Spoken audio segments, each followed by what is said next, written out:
Now, after he returns to France, the next year, with minimal time in between, is when I'd say he has the Rubicon moment, where he goes off the deep end. And he takes a trip in 1937 to Ireland. This echoes his trip to Mexico, as he wants to degenerate back to the pre-Christian Irish to find a more pagan route, but also at the same time complete a Christian journey similar to St. Patrick. He got a gift of a walking stick. This walking stick his friend had gotten from a Belgian painter, and he saw this as the knotted staff that Jesus carried, and he was looking to return it to the place where it was burned over 500 years ago. Also, I'd like to point out, right before this trip, he failed to get married to a wealthy Belgian woman from Brussels.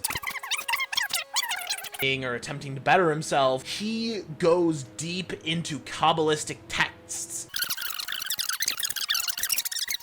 The walking stick is going to be the nidus of an imminent encounter with the forces of evil and destruction in the world. He also cites that he was commanded to do this by Jesus, as he wrote back to France in letters to friends. But this is getting far into the weeds. How did he actually get into Ireland? Well, not the traditional way. You know, you get a passport, you have the blessing of the government of whatever country you have the passport from saying, let me into this country. No, he goes in with no visa, no passport. He just has a letter of introduction with a list of names of a lot of famous Irish university scholars on it, saying that he has an appointment, and they let him in.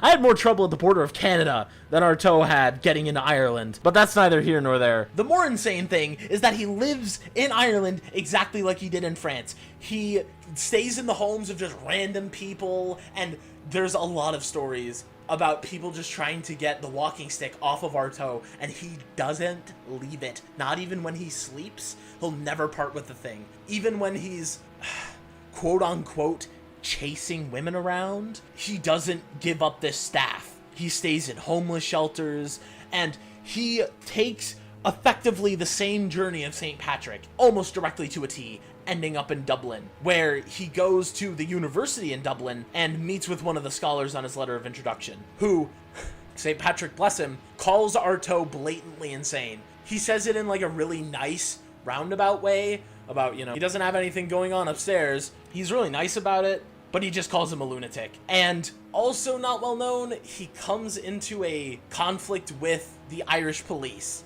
It's not known how it started, but the resolution to it is that he loses the staff.